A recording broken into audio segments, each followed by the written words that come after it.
ini-invite si Doc Eric Herrera to discuss the special topic today, the hows and whys of the Big C. Ready na po ang mga pen and papers at ang inyong mga camera. Thank you, Coach. Good morning po sa inyong lahat. Ayan, thank you. Another amazing, blessed morning sa atin pong lahat. Thank you for being with us. So, ang topic po natin ngayon, syempre, lahat ng topic natin dito ay interesting and marami tayong matututunan. The hows and whys of the Big C. Ang paano at bakit ng tinatawag nating cancer. Okay? Next slide. Pero, siyempre, bago po yan, magpapakilala po muna ako. So, ako po si Coach Doc Eric Herrera. Isa po akong internist. Na-meet namin ng Herbalife 2014, ganyan po ako kalaki. I weigh 209 pounds. At sa ganyan pong katawan, alam nyo, ang feeling ko, ang tanda-tanda ako, ang bagal kong kumilos, madali ako mapagod. Sabi ko, gusto kong may mangyaring improvement. Buti na lang, along the way, na-meet namin ang aming sponsor, si Mother Arlene. Sabi niya, why don't you give it a try? So, ang una kong tanong sa kanya is, ano po ba yung kailangan gawin? Sabi niya, simple lang, palitan nyo lang yung breakfast. I was hesitant at first. Sabi ko, kaya ko naman magpaliit mag-isa. Pero along the way, yon, buti na lang napilit din ako ng aking wife na subukan namin.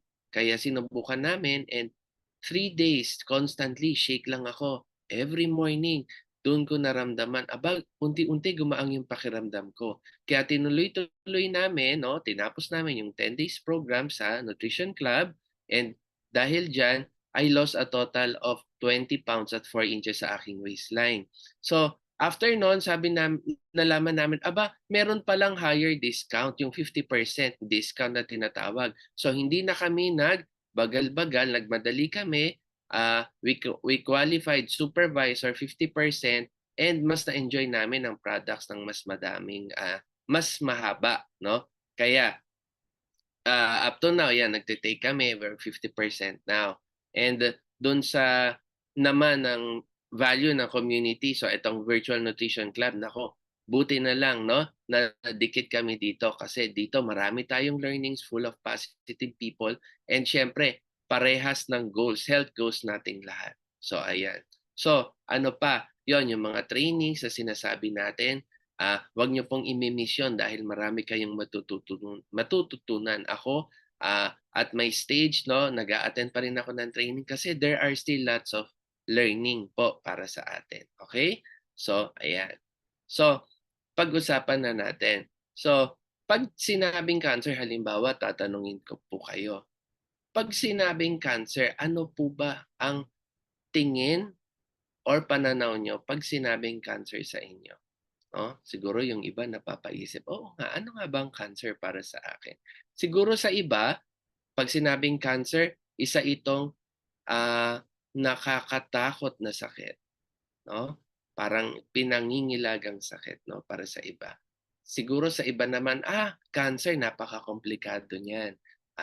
Sa sobrang komplikado, hindi ko siya naintindihan. Basta alam ko lang, hindi siya maganda. No? Sa iba naman, pag sinabing cancer, the end na. Hopeless na yan. So, iba-iba tayo ng pananaw about cancer. Pero, dapat nating maintindihan, ano nga ba ang cancer? Ano nga ba ang nangyayari? So, pag sinabing cancer, isa po itong sakit na kung saan nagkakaroon ng hindi kontroladong paglaki o pagdami ng mga cells, no? Hindi lang po simpleng cells kung hindi abnormal na cells. So, sa ating katawan na kung saan itong mga tumutubo o nagpaparaming abnormal cells na ito ang nagiging dahilan para masira yung isang tissue or yung isang organ. Organ kagaya ng ating baga, organ kagaya ng ating mga buto, bituka. So yun ang mga nagiging dahilan, no, kung bakit siya nasisira. Okay.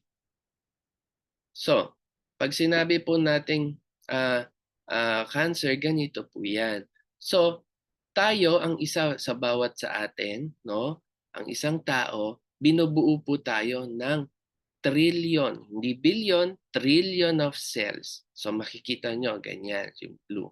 At ito pong trillion of cells na ito po ay binubuo ng mga tinatawag na chromosomes. At ito pong mga chromosomes sa mga cells na ito po ay binubuo ng mga DNA. Yung genetic material, siya po, yung genetic material na ito ang magsasabi, magdidikta anong height mo, ano ang kulay ng buhok mo, gaano katagal ang buhay natin, ano ang size ng ating bewang, no? So lahat po 'yung ano ang kulay ng ating mata. Ang magdidikta po niyan ay yung DNA na tinatawag natin. Sa ating katawan, 3 bagay po ang mahalaga na ginagawa, no, ng mga DNA na ito.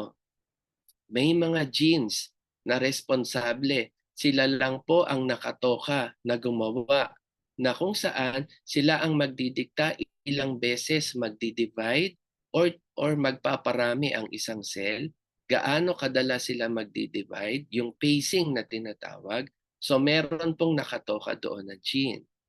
Meron din pong isa ang kanya pong function o nakatoka sa kanya na gawin ay patigilin ang pagdami ng isang cell up to a certain time. So pag na-reach niya po ito, halimbawa naka-isang division na siya, tama na. O naka 50 division na siya, tama na.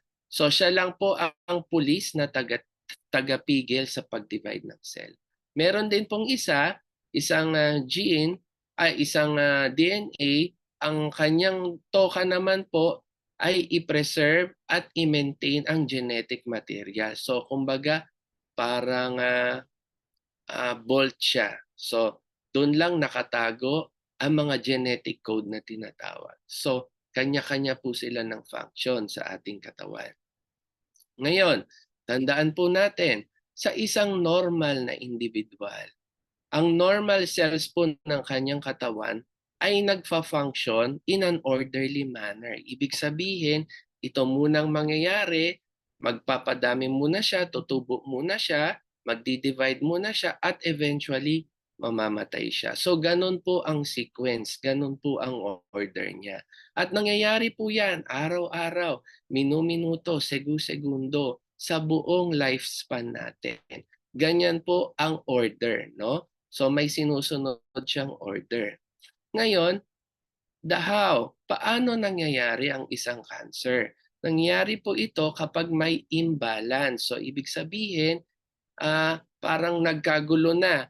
So nagkagulo na between yung pagdami or pagtubo ng cell, kung kailan siya mamamatay, at nagkaroon na po ng disruption doon sa genetic code. Ibig sabihin, sumiwalat na, nabuksan na, pinasok na ng magnanakaw, kumbaga.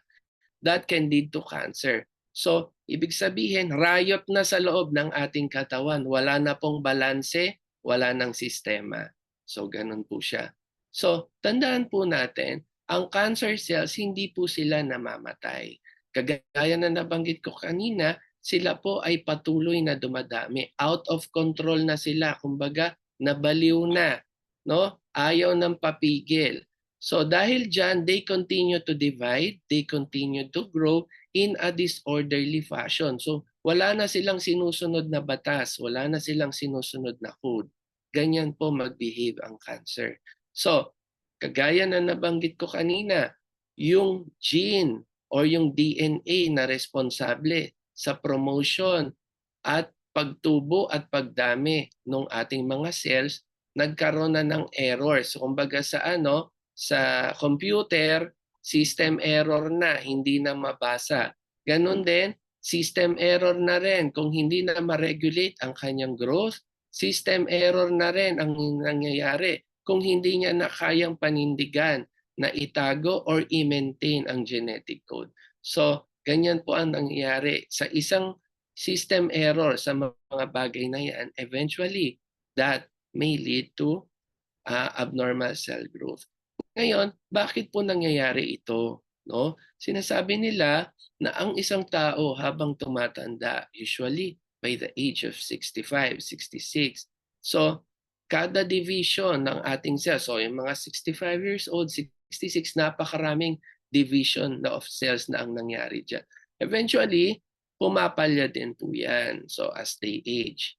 And sinasabi nila, base sa ating mga lifestyle, no? Yung tinatawag na mga unhealthy foods, yung mga fast foods, yung mga foods high in preservatives. So that they have the presence of carcinogens na eventually pwedeng makaapekto dun sa function nung tatlong function na minention ko kanina ng mga normal cells.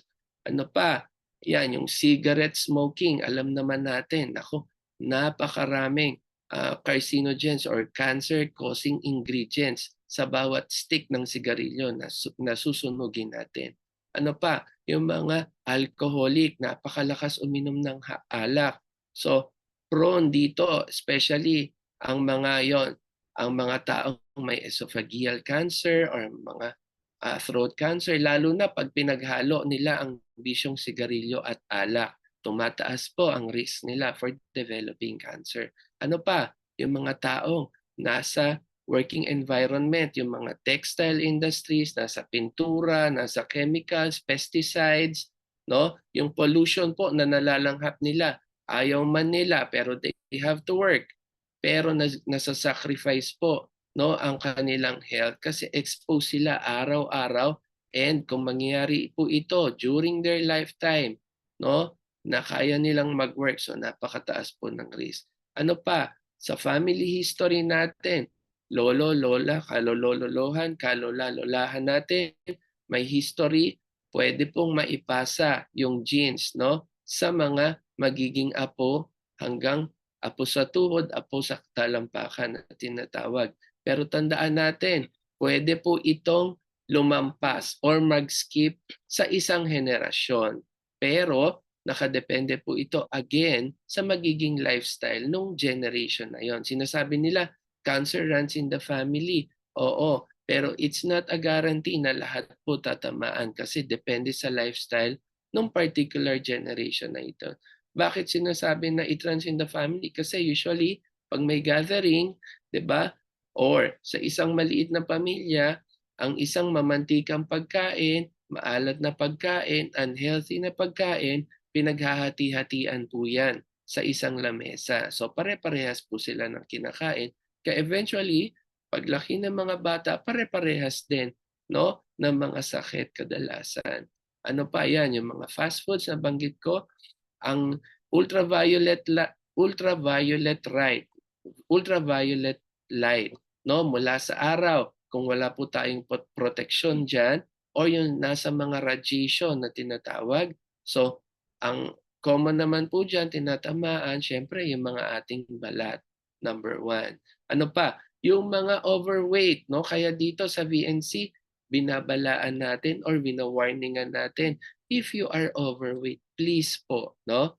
Please lang, trabahuhin natin para tayo maging ideal weight dahil ang visceral fat, napakarami pong inflammation ang nangyayari sa ating katawan at nade-derange din po ang ating cell division at yung ating mga happening sa ating mga katawan. So nade-derange po siya. Kaya the soonest possible time mas maganda, no? Trabahuhin natin ang ating pagiging overweight. So, paano natin maiiwasan ang cancer? Through lifestyle changes. So, araw-araw tinuturo po yan natin. Eat a healthy diet, no? Iwasan natin yung mga sobrang mamantika, mga delata, yung mga pagkain, no, na may mga preservatives. Let's go natural. Magluto tayo ng sarili nating pagkain. Pag nakita natin, napakaraming content, no, noon sa label, hindi po siya maganda sa katawan. Ano pa? Yung mga hindi nag-exercise, nako, para po to sa inyo. Simulan nyo na pong maglakad-lakad.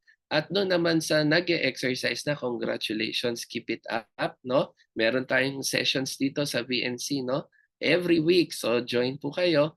And ano pa? Sinabi ko, limit natin ang alcohol. Huwag tayong manigarilyo. Kung wala tayo sa healthy weight, ayan, trabahuin na natin ang ating timbang. Nandyan po ang ating coaches, paano tayo matutulungan. I-minimize natin kung pwede lang. Huwag tayong bumabad sa araw. doon tayo sa may shade, doon tayo sa malilim. At sa radiation at sa chemical exposure, yung mga ini-spray natin, no? To kill the insects, nalalanghap din po natin yon. So, bawasan or kung pwede, wag na natin gamitin. So, ano ang take-home message natin? Isa lang po, no? Ang healthy lifestyle, wag po nating mamaliitin or babaliwalain. Malaki po ang factor ng healthy lifestyle kasi ito po ang pinakasimple, napakadaling gawin, no?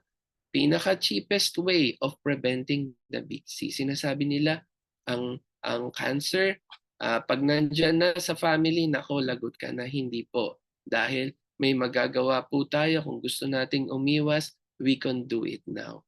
So, let's take a step ahead and give our body the daily nutrition it needs. Simulan na natin sa mga nagsishake na kami. Simulan na namin, no? Way back 2014, kayo po, if you haven't tasted the shake, no? In replacement, yung mga traditional breakfast natin, you give it a try. So, nandyan po ang ating say yes to good nutrition. So, wag po rin nating babalawalain ang mga products na to dahil in-award po ito as super brand in the Philippines. Ibig sabihin, committed po si Herbalife in providing good nutrition sa mga nagtitake na ito. And these products are not intended to treat, diagnose, or cure any disease. These are foods po. These are supplements. And with that, no, in-award na nga po tayo as number 1 in meal replacement and protein supplements, number 1 in weight management and well-being, number 1 in active and lifestyle nutrition. So kumbaga, may caliber yung mga food na tinitake natin. Hindi siya basta-basta, no? Na bibili natin kagaya sa mga food sa drive-thru, no? Okay, so with that, I hope marami kayong natutunan and back to you po, Coach Jessie. Yes.